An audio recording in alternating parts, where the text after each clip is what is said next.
Friends, welcome back to my channel lavender kitchen Telugu official. మనం ఈరోజు చేయబోయే రెసిపీ తోటకూర, ఎర్ర తోటకూర.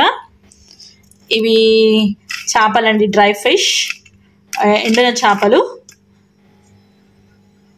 వీటిని ఏమంటారు, చందమామలు అంటారు అనుకుంటా, చందమామ చేపలు అంటారు, ఇంకేమంటారో నాకు తెలియదు. చందమామలు. ఉల్లిగడ్డలు ఒక 3 ఉల్లిగడ్డలండి, కరివేపాకు, పచ్చిమిరపకాయలు 5-6, టమాటాలు 3 అండి, కొత్తిమీర, అల్లం వెల్లిగడ్డ. ఇవన్నీ కావలసిన పదార్థాలు. మనం తయారు చేయ విధానం చూద్దామండి. ఎండిన చేపల్ని కొంచెం వేయించుకోవాలి. వేయించుకొని పక్కన పెట్టుకున్నాను నేను. ఇప్పుడు 2 ఫుల్ స్పూన్స్ వేసానండి, పెద్దవి. ఆయిల్ కొంచెం ఎక్కువ ఉండాలి నాకు ఇందులో. జీలకర్ర, ఉల్లిగడ్డలు, కరివేపాకు అండి, పచ్చిమిరపకాయలు కూడా వేసుకోండి. పచ్చిమిరపకాయలు వేసుకోండి. చేపల్ని మనం వేయించాము కదండి, ఎండిన చేపల్ని బాగా శుభ్రంగా కడిగి కొంచెం మగ్గడానికి టైం పడుతుంది మనకి. కొద్దిగా సాల్ట్ వేసేసుకోండి తొందరగా మగ్గడానికి. కొద్దిగా మెంతం కూర అండి, చిన్న మెంతం వేస్తాను. పసుపు అండి, నాన్ వెజ్ కదా, గడ్డ పేస్ట్,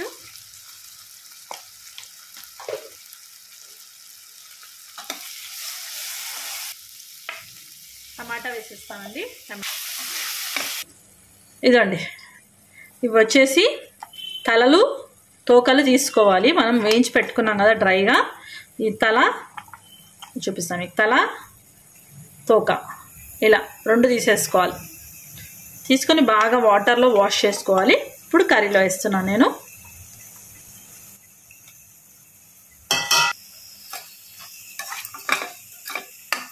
కొంచెం మగ్గాలండి ఆయిల్లో, ఆ చేప స్మెల్ పోతుంది.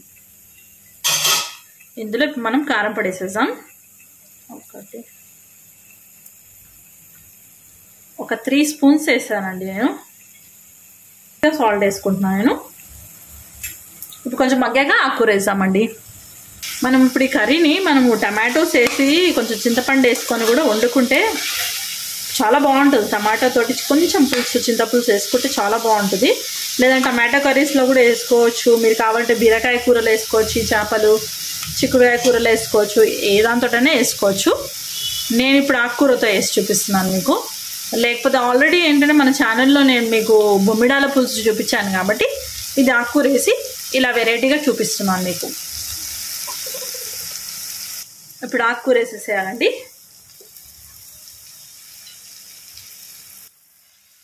ఆల్రెడీ బాగా శుభ్రంగా కడిగి నీళ్ళు ఉడగట్టి పెట్టుకోండి, వేసేసుకోండి. ఇది కూడా బాగా మగ్గాలి మనకి. ఆకుకూర దగ్గరకు అవుతుంది. ఆకుకూరలోకి వాటర్ రిలీజ్ అవుతున్నాయి కదా, దాంతో మగ్గిపోతుంది కూర. చాలా బాగుంటుందండి ఈ కాంబినేషన్ కూడా. టమాటోతో అయితే సూపర్గా ఉంటుంది, ఇంకా యమ్మీగా ఉంటుంది. ఆకుకూర మగ్గాలండి, ఒక 5 మినిట్స్ మగ్గనిద్దాం. చూడండి మగ్గుతుంది, ఒక ఆయిల్ కూడా వస్తుంది కొద్దిసేపట్లో. కూరతోటి మనము రొయ్యలు వేసుకున్నా కానీ సూపర్గా ఉంటుందండి కాంబినేషన్. ఏ డ్రై ఫిష్ అయినా ఆకుకూరలతో వేసుకుంటే చాలా బాగుంటుందండి. ఎండిన చేపలు ఏవైనా బాగుంటాయి. చూడండి కర్రీలో మీకు ఆయిల్ రిలీజ్ అయింది కనిపిస్తుంది కదా. ఆయిల్ ఎక్కువగా వేసాను, ఎందుకంటే స్మెల్ రాకుండా మంచిగా ఉంటుంది. మళ్ళీ ఆకుకూర కదండి, ఆకుకూర కూడా కొంచెం పసరు ఉంటుంది కదా. ఇలా ఏంటంటే ఆయిల్ కొద్దిగా ఎక్కువ ఉందనుకోండి, ఇలాంటి కర్రీస్లో చాలా కమ్మగా ఉంటుంది తినేటప్పుడు. మనకి రైస్లో తినేటప్పుడు చాలా కమ్మగా ఉంటుంది అనమాట. కర్రీ రెడీ అయిందండి. ఇప్పుడు ఇందులో నేను ధనియా పౌడర్ వేస్తున్నాను. ఒక 2 స్పూన్స్ ధనియా పౌడర్ వేసానండి. కొద్దిగా మసాలా కొద్దిగా అండి. Thank you for watching. Thank you for your time. Please subscribe my channel. చూడండి కర్రీ రెడీ అయిందండి.